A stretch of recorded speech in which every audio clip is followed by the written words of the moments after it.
You haven't started yet, have you? Yes. You're on now, huh? Okay. Because I thought you maybe wanted to know Penny's name or...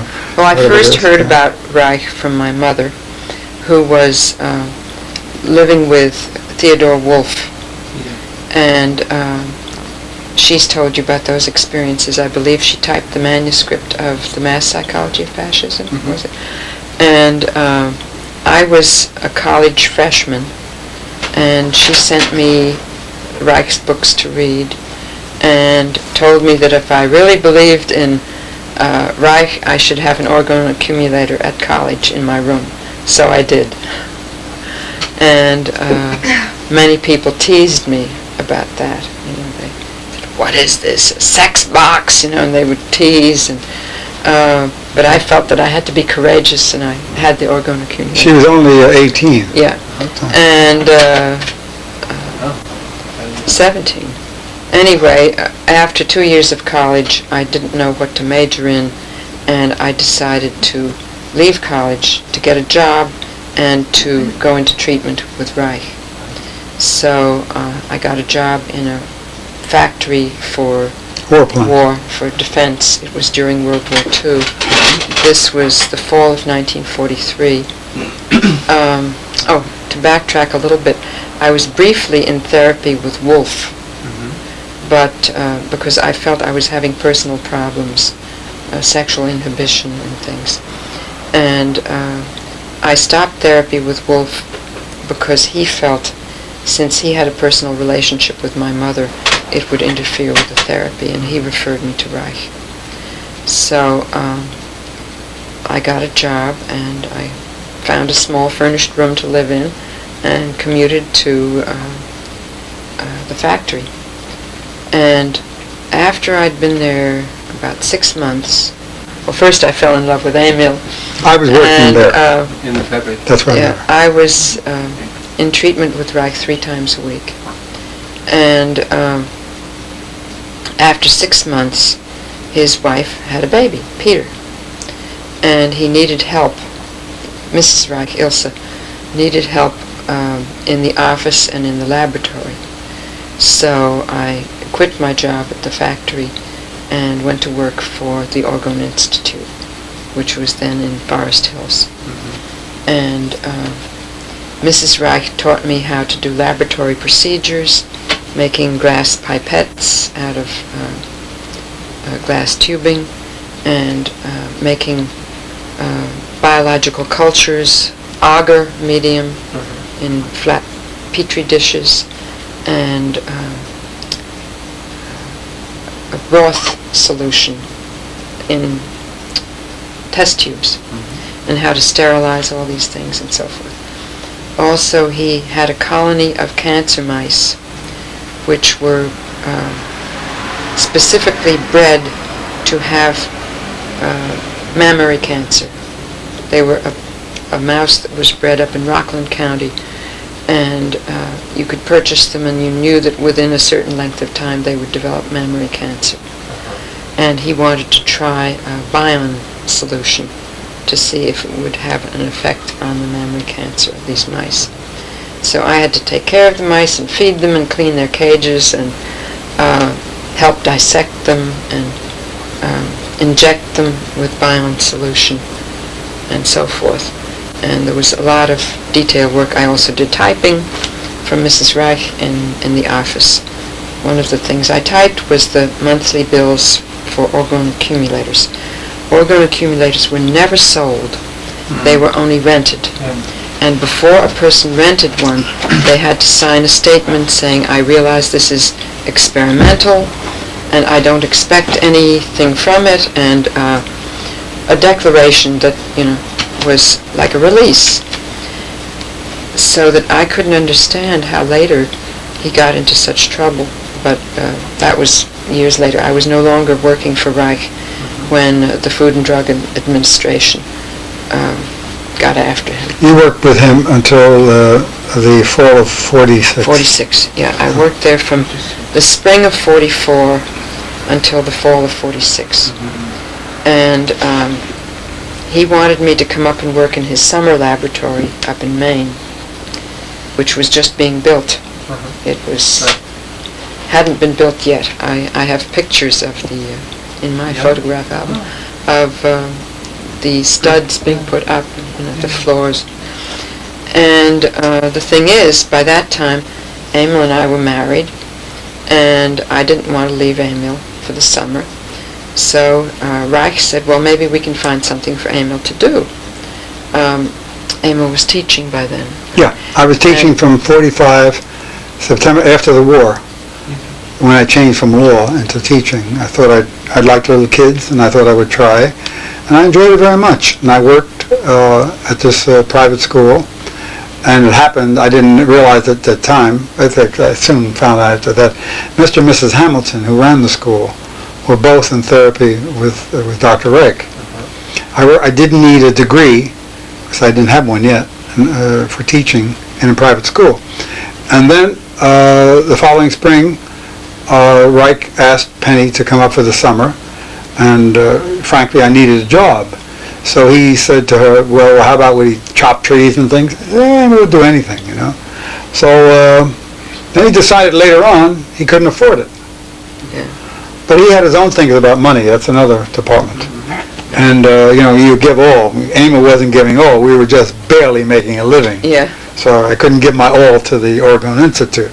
It wasn't called that anyway at the time, I don't think. Yes, it was. Was it? And so that spring,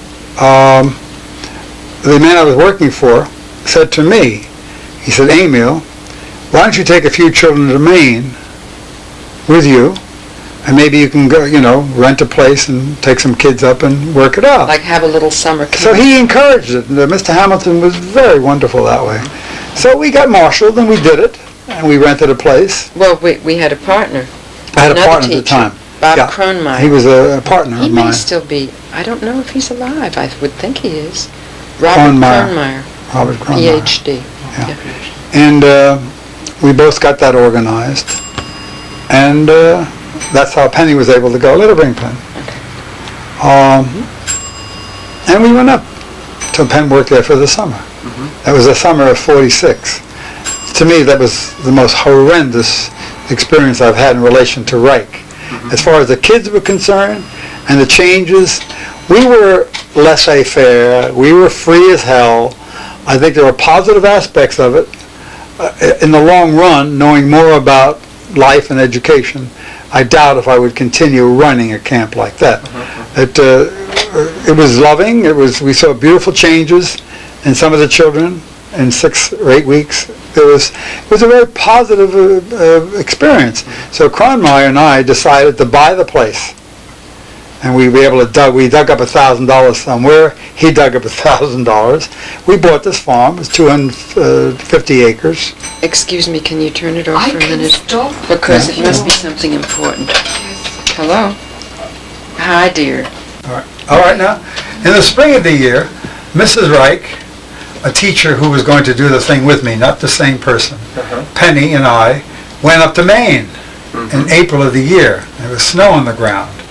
Thick snow. And we were able to rent a place. It was a beautiful trip. We were able to rent a farmhouse for $25 a month. No electricity, no nothing. But it was a very exciting trip. And we came back. This is where it was Reich. Reich said, "Oh, come on, let's sit down and talk." And it was a very nice feelings. There was excellent interaction between Reich and us. Excellent. At first. He gave us a wedding present. It was an art book. He was kindly and kind of fatherly to both of us for a long time. We had no money at all. He said, even though Peter was only 2, he said, "You will have Peter as the first. Your first student will be Peter. Camper will be Peter." So, we had to do figuring. So, that's $400. That's the beginning, As I say, when I say we had no money, we had no money. No two ways about this. And I want to stress it because you will perhaps understand my behavior later on when I challenged the big men and got angry. I got angry. So we got going. And then I guess, should I continue from the point of view of going to Maine? And then you can pick it up? Whatever. Well, let me start Why don't you something do that first. then? Okay. Yeah, because we both shouldn't talk at the same time. And we can do that. When we went up in June to try to get things organized for our little camp, I was expected to commute every day about 5 miles. We should drive you over if we needed a car. I didn't have a car myself. I didn't know how to drive yet, I don't think. So Bob Kronmeyer, who was Emil's partner for the camp, would drive me over and leave me at the Orgoninstitut, and then somebody would come and pick me up to bring me home at the end of the day. And one day I got there late because Bob Kronmeyer didn't get me there on time. And Reich was furious at me. Interesting. He stamped on the floor and shouted at me and said, "If you're late once more, you're going to be fired," or words to that effect. Yeah. And I was shaking in my boots because he had never shouted at me like that before. And this was a side of Reich I had not seen. And he got all red in the face when he shouted. And but something triggered off in me, and I shouted back at him. Which was good that it was not fair for him to, I didn't do anything wrong. It wasn't even my fault, and he shouldn't treat me that way. Anyway, that calmed down. And, did he calm down then? We both calmed down, and there was no further trouble. But as I look back, I'm thinking maybe he already was not in the best of shape emotionally. I don't know. Because during the course of the summer, perhaps it was another summer. No, he didn't want to go to the barber shop. Movies. He had the barber come to take care of his hair at home because he was afraid somebody would do something to him through the window of the barber shop. And I think it was later, another summer, when they went to the movies. No, we had nothing to do with them in 47. No, but we knew about that they were there. They would go into the movies last. They would wait until everybody else had gone into the film, and then they would go in. They didn't want to be seen entering the movie theater. And didn't he have a gun? Yes. Had a gun? Yeah. Which is unusual in this country. Well, it's not so unusual in the country. Up in Maine, it's not unusual. But the thing is, he kept a gun in Forest Hills. And where he was in New York. Yeah.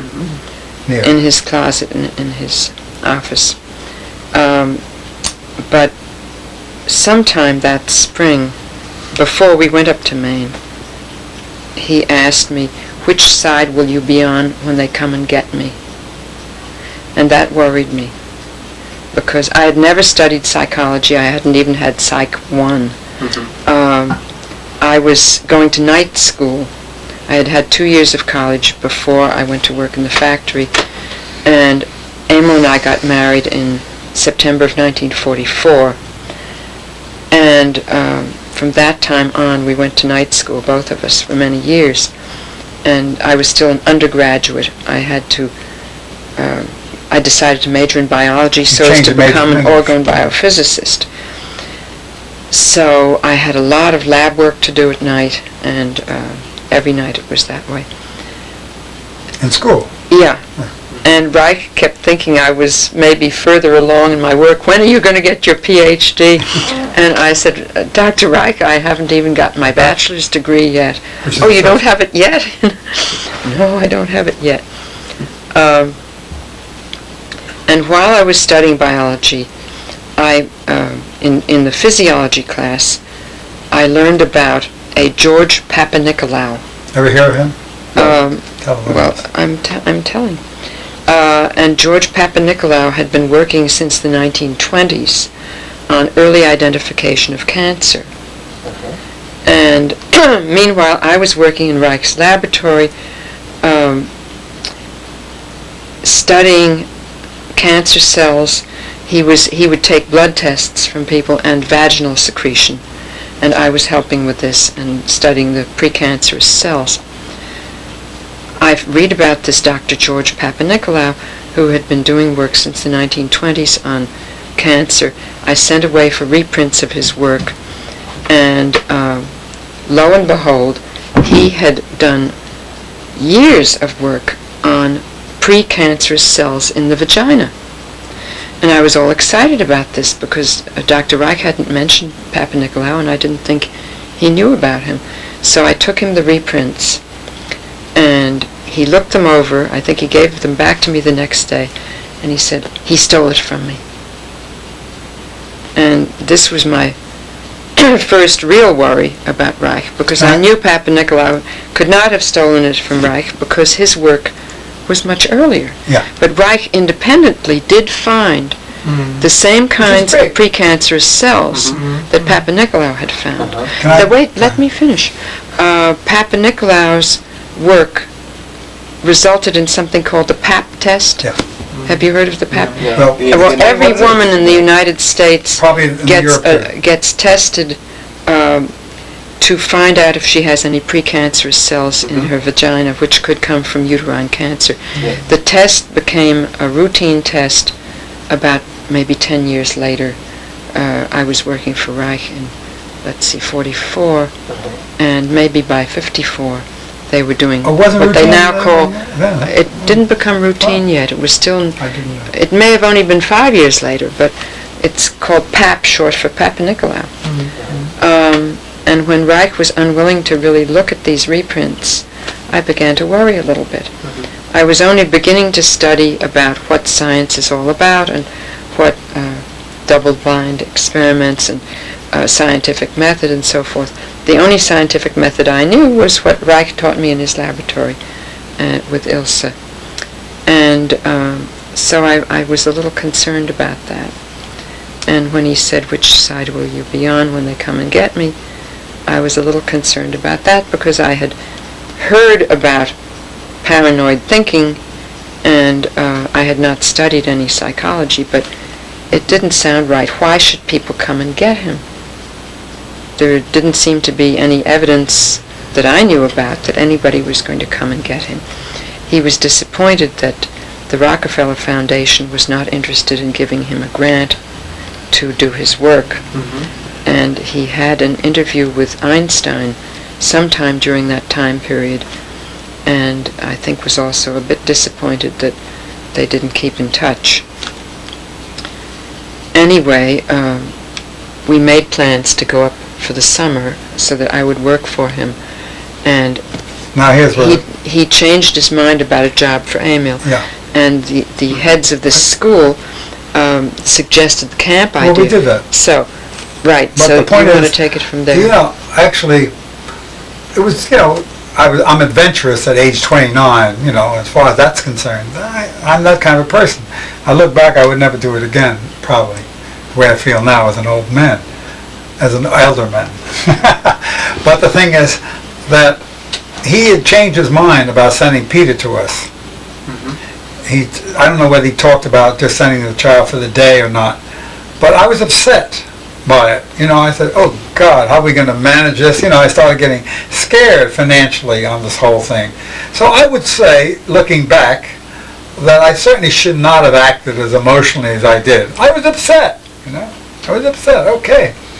So he calls me, he tells Penny, or he called me one day to come. I think it had to do with the deposit, that you didn't want to give them back the deposit that they had given you. Yeah, I didn't want to give the deposit back. I mean, it was a deposit. For the camp for the summer. Yeah. It wasn't the whole tuition. No. It was like a small payment in advance. Right. So he calls me over and tells me to come and see him. And he says to me, in this whole matter, Mr. Caccavo, you're absolutely wrong. So I said, all right. I didn't get excited. I said, okay, goodbye. There's no sense in talking. Oh, wait a minute. And we talked, and it seemed, we got finished, that it was resolved. You see, my naivete, what I mean by that, my naivete is such that I feel if someone is working in the field of human relations, he's a psychiatrist, and if I got problems or something like that, then he would probably try to understand me. See, that is baloney. Because it comes right down to a basic level. They can figure out all about that. He can figure out all about that stuff and deal with me on this level. No. So it seemed, however, that things, it looked pretty good, after that. It was resolved. I went back. Peter came in the daytime as a day student. We had 5 other kids or something. We were there full time. So we could really Oh my God, I wrote a letter? Yeah. And this is the God, response. it's a letter of apology. I even wrote a letter of apology. Yeah. On June 27, 1946. I didn't even know Penny had. I don't remember writing this even. But I wrote a letter. I figured, let's see what I can, let's straighten it out. I think from my own conscious level, from where I'm at, considering myself an honest, sincere person, I felt, let's communicate. I was not devious in any way, as far as I could tell. What my unconscious is something else. That's for the psychiatrist to worry about, not me. So everything seemed to be fine. Yeah, in the letter he apologizes for having gotten excited and... Yeah, just the thing I'm saying. I said it verbally, but I also did in the letter. And Mrs. Reich wrote back a very strictly business letter and a very cold letter. Yeah. And so it was so... But anyway, I want to backtrack a little bit. When Penny first read, when Penny and I were together, we read The Function of the Orgasm together, that book. And I knew psychology didn't mean a thing to me. I come from even though I had some college, I come from a background. My father was a milkman. My mother, he was a peasant from Italy. My mother was from Italy. And it's the workers, that was my milieu. There was nothing intellectual in the family. And I was very impressed with the book because of the effect of the emotions on your, on your functioning, physically and whatnot. And this whole idea of vegetative therapy, which is the term he used, made a lot of sense because we know, you can see it in children, you can see it in people. There's a relationship. Take a scared child. If you terrorize him, it's going to come in the rigidity, in the body. It's going to. So I thought this was great, from my limited knowledge. So I was very much with Penny on this. Penny was in therapy. Frankly, she was having problems, and yet we were both very much in love. I was 7 years older than Penn, a little more maturity in the world, of course, but we were trying to work things. So that's the setting that I approached this whole thing. I think I was very positive about it. Yes, he was in favor of everything he read about Reich. However, and that first June up in Maine, Reich was making something... a lot of grass, hit some branches. It was, what did he call that now? A flashlight. It was a machine that if you got near it, it could light up. And he was very good at making it light up. I didn't light it up very well. Emil lit it up terrifically. Mike was good. He was very. By the way, there was tremendous personality. There were many similarities actually in personality between that's part of the conflict between Emil and Reich. But the thing is that so I went up with good Orgone field meter. It was called. The only thing that the summer of 1945, we didn't go up there. But Penny was taking care of the lab here when Dr. Reich was up there. Yeah. So Penny would come and tell me, or even during the year, Penny would tell me about what's that thing that would measure something? Electroscope? Well, that's not the point. That's not the point. No, here's what I'm trying to get at. I would say I probably, in some ways, contributed to Penny's questioning. Like Alex Barracan contributed a lot more to my I did too in a way, but that wasn't my Alex purpose. Barracan? She'd tell me about what would happen with the electroscope. So I'd say, well, what were the conditions that day? What was the humidity like? What was the weather like outside? And things of that kind. Which, for instance, I'm not a scientist. I didn't know a thing about scientific method. But I know if you plant 6 pieces of corn, you learned something in high school. But I learned something that if you eliminate one thing, you create variables. I didn't know the language. That's the only thing that I've said, and I didn't feel that I was chopping them down. I was saying, Penny, be careful about experimentation. You've got to have some support in what you're doing. So that's, from here on, the camp ran well. Peter came over, Mrs. Reich used to deliver him. It was a good feeling. Yeah, we had brought another little girl along to be a playmate for Peter. Yeah, of course. A little girl the same age. And this was one of the reasons we were upset about they're saying he wasn't going to come to the camp after all. Yeah, because we had a 2-year-old. We'd made special arrangements to bring a woman with a 2-year-old up there so there would be somebody in terms of organized. to play with. Peter was very young. The other children in the camp were 4 years old. One was 3.5. 3.5 to 9. Right? Yeah, it was quite a range for only 5 or 6 kids. But it was a very free camp. It was very A.S. Neelian. Yes. And then all of a sudden, in August... Before you go, I want to do this because people hear about it are amazing. The place had no electricity. It had no water. We had to meet the regulations of the state. We had to put in showers. You want to know something? This is 1946, right after World War II. You couldn't buy a toilet. Mm-hmm. And what did I do? I met with a plumber up there, and I got along very well with the people up there. They're country folk, and that's how they feel about He's a boy people. From the Bronx. Yeah. Well, I got along very well with them. The plumber told me what I needed. I came down in the station wagon. I went around. This is 400 miles away. Mm-hmm. I would go around to junkyards and places, and I bought all the material, bring it up in the station wagon.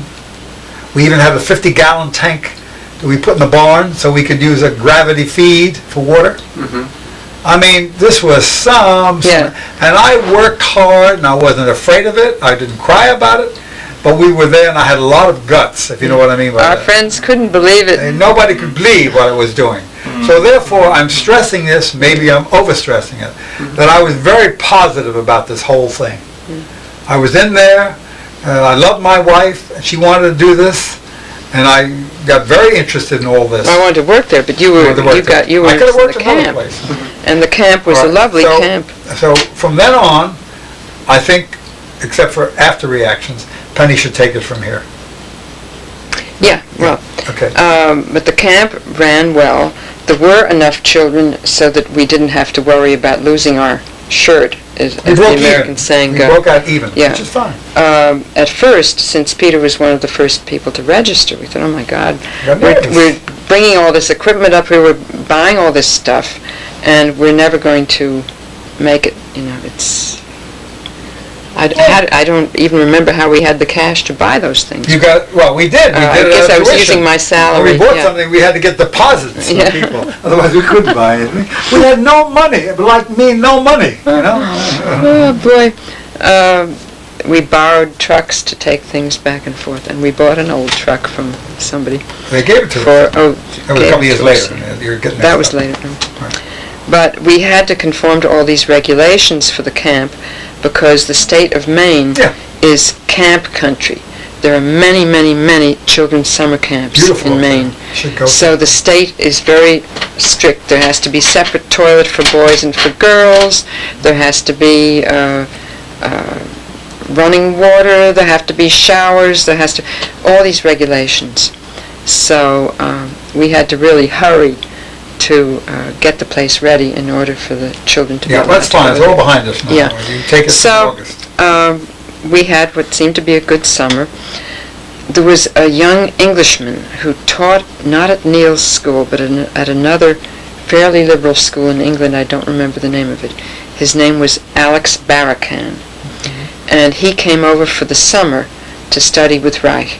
And Reich asked if Barakan could rent a room at our camp, and I wasn't keen about it. I didn't like it. At that point, we were having this disagreement with Reich, and we hesitated about it. So Reich got very angry that we even hesitated. But Barakan did stay at our camp, which was called Rolling Hill Farm, and he and I went over every day to work, and he began asking me all kinds of questions. If you think Emil asked any questions today, Barakan was asking much more focused on scientific things. He kept asking me questions that I couldn't answer. Now, partly I hadn't studied science very far yet. 46, I'd been going to night school for 2 years, but I still had 2 more years to go before I would complete my bachelor's degree. And I would get embarrassed and began feeling doubts and feeling guilty about feeling doubts, but I didn't express the doubts to Reich. However, he must have noticed a little lessening of enthusiasm on my part, because he asked me if I wanted to go back into treatment with him. And I had stopped treatment with him somewhat before then. And I didn't think I wanted to go back into treatment at that point. And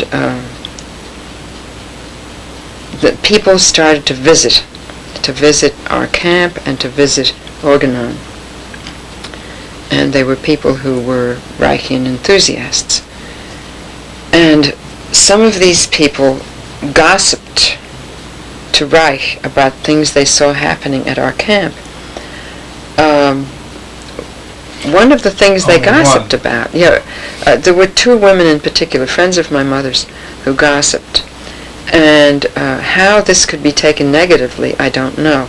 But this came out in this meeting that I'm about to tell you about. So one day in early August, Reich called a meeting of the staff and of all the doctors who were visiting in the area. And my partner. Yeah, and Emil's partner, because he was in therapy. Emil's partner was in therapy with Reich. Was a worker or a student, what they call these people. What they call you people? I don't know. He had a name for it. But anyway, Wolf had a summer home in the neighborhood, and various other doctors, James Willey and I forget which other doctors were visiting in the neighborhood and studying with Reich. So we were all called to this meeting.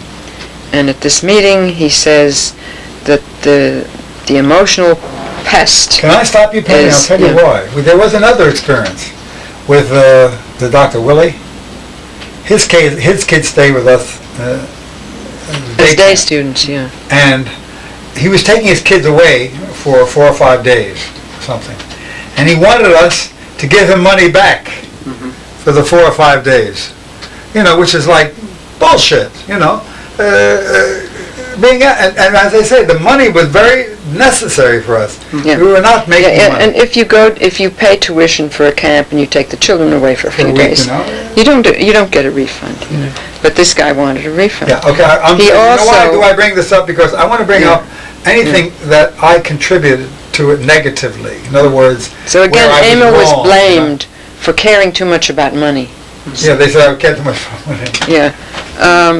But this Dr. Willie, by the way, we found out, used a whip on his son. On his children. And he was supposedly a Reichian doctor. And we found out that he had beat him. Beat them. Yeah, for discipline. But I hope he changed about that eventually. But he was. I don't know how long. I don't know how long Willie had been in therapy. We know someone who went to Willie, who we became persona non grata also. Went to Willie, and this guy Willie would make him black and blue. Therapy. Yeah, well, that Reich made people black and blue too, as the years went on. But anyway, that wasn't happening at that time. No, but I'm trying to bring in what we can think of. But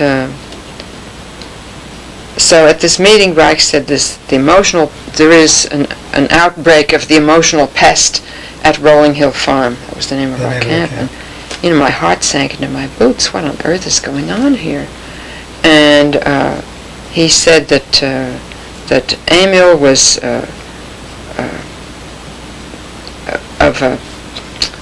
can you remember some of the words? That Emil was an example of the emotional plague, his attitude towards money, and that I don't remember if he called him a Marxist or something like that. By then, Marxist was a curse word in Reich's vocabulary.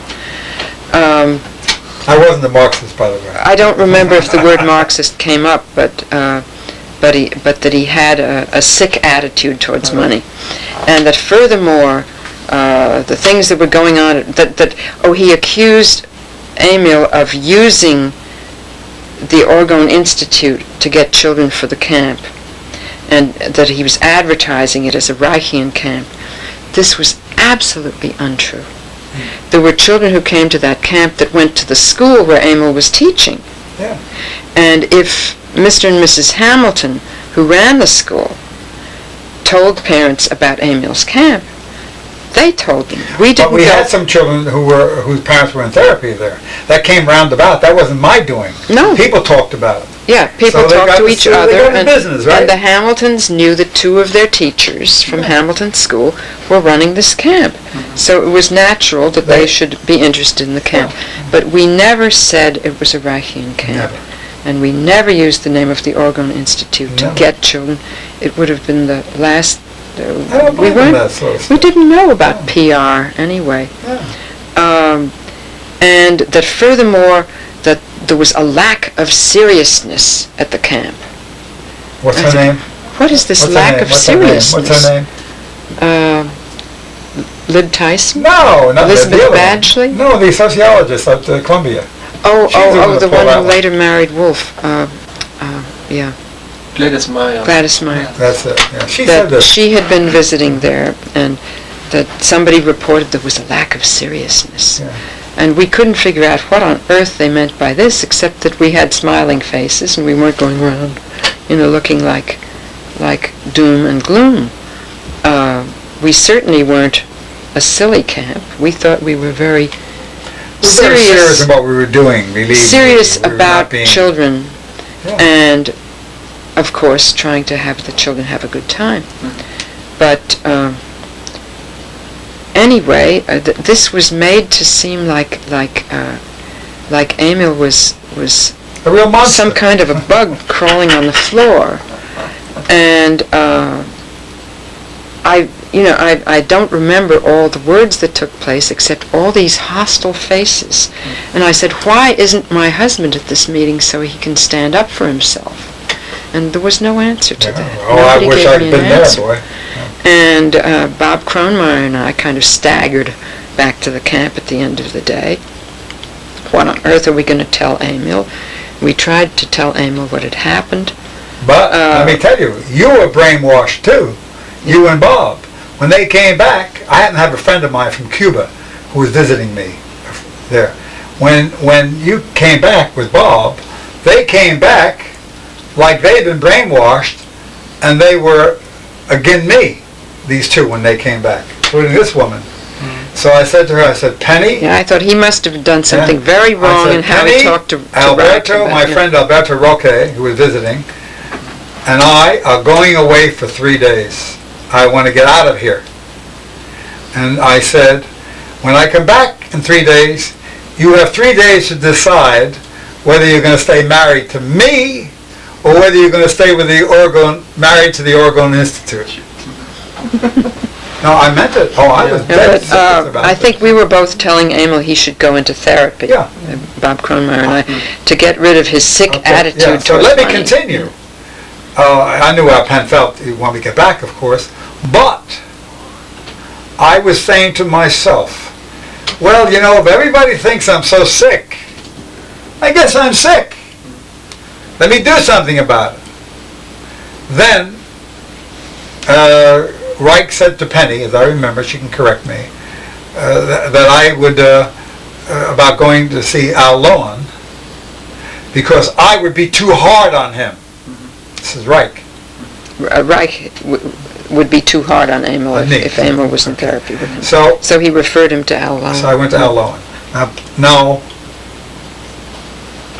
I guess that's about it Oh, from there. and when we got back to New York after the end of the summer, the first thing we found out is that Bob Kronmeyer was told by Reich he would have to break off his partnership with Emil. Otherwise, he'd throw him out of therapy. Yeah. Now, I was still working for Reich, and working as hard as ever, but feeling just awful, and trying to get up my courage to quit working for Reich, because I felt that Reich was so unfair. But I was afraid of him, and I was afraid of him, and I was afraid to quit, and I was in favor of his work, but I didn't want to go on working for him as a human being. However, September wore on. First thing we hear is his partner can't be his partner anymore. So I had to buy And, my partner. See, luckily, we could buy this place for $5,000, but no money. But Penny's father had $1,000 that he was supposed to give to her when she was 21 or something like that. It was left to her by a grandfather or somebody. And so we got $1,000 that way. Bob Kronmeyer, whose father was a fireman, I'm making a point of that, who was very impressed that I could speak freely about my peasant background. He was able to get $1,000 from his father in Ohio. So we had $2,000 down. But then he had to drop out. But he didn't push me. Bob did not push me to the $1,000. Yeah. I didn't have the money. Except later on, So we had to pay him the back following gradually. spring, I was able to go to the bank, and they increased my mortgage from $3,000 to $4,000. So I took the $1,000, gave it to him. In other words, I kept this all very nice and neat and clean. Yeah. But Bob Kronmeyer stopped socializing with us. Oh yeah, Anyway. And he was in the spot. yeah, one day I think it was in October, I could be wrong, Reich called me up to his office, and he had this big desk, and he said, all these people keep talking to me about Caccavo. Apparently, patients of his would come and say, what's this that went on between you and I mean, Emil people Caccavo? liked us. Yeah. So, And they will couldn't you figure it let out. me finish? I didn't know this, but patients would come and they would ask Reich about what happened between you and Caccavo, and so Reich said to me, people keep talking to me about Caccavo. Caccavo, Caccavo, Caccavo. Caccavo is completely unimportant. That was my man he was talking about, That was my guy, right? So I stood up on my hind legs and I said, Dr. Reich, I can't stand it when you talk as though everybody else is as though you're so important and everybody else is so unimportant. And he said, you're fired. Which he wanted to be fired. But I guess I was so scared I had to aggravate him into firing me, So when he said you're fired, I said, all right, would you like me to train somebody to take my place? No, first he took it back. No, he didn't. You weren't there. Well, but I remember, I think I do, but go ahead. I said calmly, but although I was quivering inside, I said, all right, when would you like me to start training somebody to take my place? And I don't remember what he said next, but that was send more or me less... someone more enduring. Oh, yes. That's right. He said, remember that, if you Don? find somebody, send me someone more enduring. Yeah. Okay. But the next day, he apologized for having yelled at me and said that he would like me to stay on. And I said, no, I think it's better that I leave. I said, I'll be glad to try to find somebody, and that was when he said, send me someone more enduring. But I just stayed a couple of weeks after that, and crawled off to lick my wounds and tried to find a job. But, you're not finished. You are. The feelings are coming back. That's all right. Perfect. Here. Because I had lost the thing I was interested in. I had wanted to be an organ biophysicist, but I couldn't work for Reich when he was going to be that way. He had also fired other people. This was earlier. 45. On the basis, and I think part of it was my fault. I reported to Reich that some of the people who were working with him were expressing doubts, and as a result of my tattling, they were sent away. These were the people we had a lot to do with. Very nice people. Denny Dennison. Yes, very sick guy. And Lucille Dennison. Very nice person. And you know what happened to him? He went out west and he became a Trappist monk. You may not know what that is, Sure. but that's the oath of silence. Sure. Before he became a Trappist monk, his wife came east and met with us, which, for an evening, and of course she had her thing too. And she was going to be a Reichian educator. That's right. She started a little nursery school called the Children's Place. Yeah. So the people were involved. She was sent away too. And he became a Trappist monk finally. I always wondered whatever happened to him. But he still is? But you know what? I don't know what happened to him.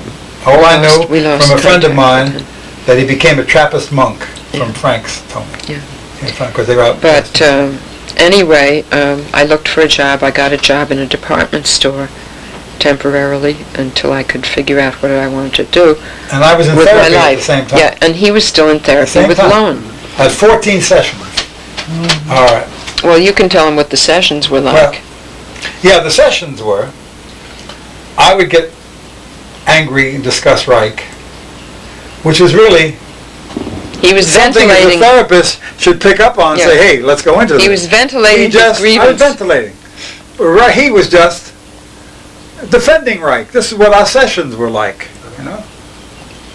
But at the same time, the Hamiltons, who ran the school, were being convinced, they convinced themselves, or they wanted to start a boarding school. A Reichian boarding school. So they said to the staff that they wanted to break up the school. The staff of the school. It was a big and lovely well-operating and well-known cooperative nursery school that went not only nursery, it went through third grade. Yeah. Nursery and through 2 years old through third grade. So she tried to talk the staff into it, and the staff met, and we discussed it, and then the staff wrote a very lovely letter asking them to reconsider, to look into it, to weigh the thing, So everybody on the staff, including Emil Caccavo, not everybody, 2 people didn't sign it. Bal Carr didn't sign it, who was a Reichian. He was scared stiff, although a very wonderful person. And another person, Elizabeth Badgerly, I think she's dead now. They didn't sign it, but I signed it. So the petition was simply that they wanted the day school to continue. This whole staff of gifted teachers would have to lose their jobs. Yeah, so Mrs. Hamilton was in... They said, well, come up and teach with us in the country. They couldn't uproot themselves. Mrs. Hamilton was in therapy with Reich. So this, I think, happened about February 19th or 20th. The letter was sent to her. Evidently, Mrs. Hamilton probably had a session with Dr. Reich on February 21st. On February 22nd, we can show you the telegram. I received a telegram from Lowen, stopping terminating my therapy. So I called him up and he wouldn't talk, and I pushed him. I said, now come on now, what the hell is this?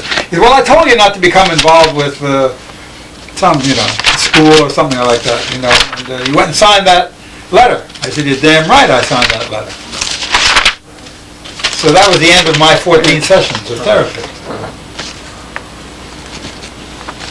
Quite a story here, isn't it? Yeah.